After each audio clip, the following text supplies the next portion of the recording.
Hey, Jason. Hey, Zach. How's it going, Zach? Not too bad if I don't trip here. Good. So, question? You have a question for me? Oh yeah, I got a question. So you've been reading the Old Testament, right? And Yeah.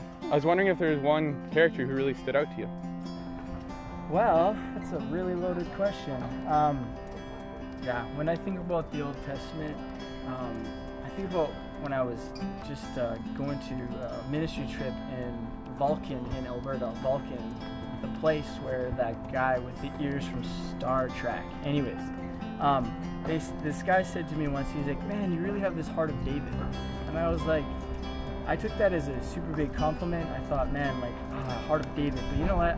I never read the Old Testament. I never read 1st and 2nd Samuel, so I didn't know what the heart of David even looked like. But after going through it, I began to see that that was actually quite a big compliment. But the thing is, not because David was a perfect man. The thing that we learn about David is he's considered to have some of the most favor in God's sight in the entire Bible, according to all the kings. Besides Josiah and Hezekiah was a pretty good guy. But David, the thing with David was that it wasn't about doing all the right things. He had a heart that was bent towards God. It's like he knew in his heart that he needed God. It's like that's the thing that God's really looking for. He's looking for people who completely are dependent upon him. And so with David, we see that he did a really, really bad sin with Bathsheba.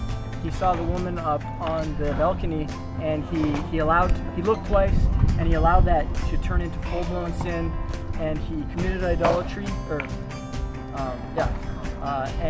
what ended up turning into that, he tried to cover up the sin with another sin, and he murdered her husband, Uzziah. So the thing is that we learn, oh no, like this hero in the Bible, David, was a killer.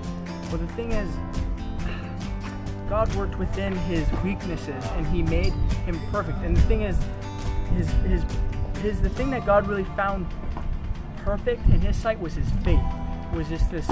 If you read Psalm 51, it talks about he had a contrite spirit.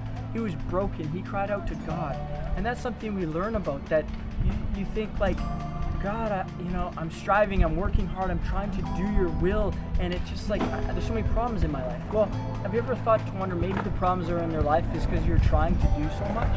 It's like you're trying to add to something to God's character when he's everything and he's done it all. And so David knew, like, he's just this empty vessel, and like, it's like the glory went through David to God, and from God to David to the people.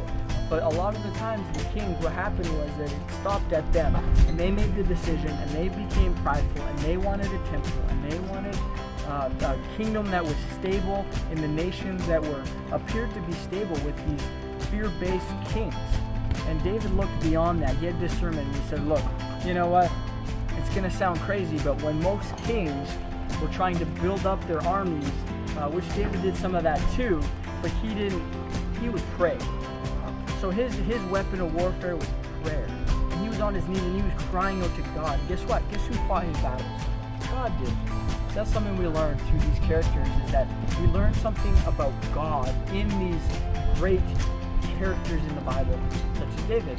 So I would say David is one of my superheroes found in the Old Testament. Right, well, Zach? Thanks for sharing, Jason. Thanks for I learned a lot, man. Yeah. Thanks for filming, brother.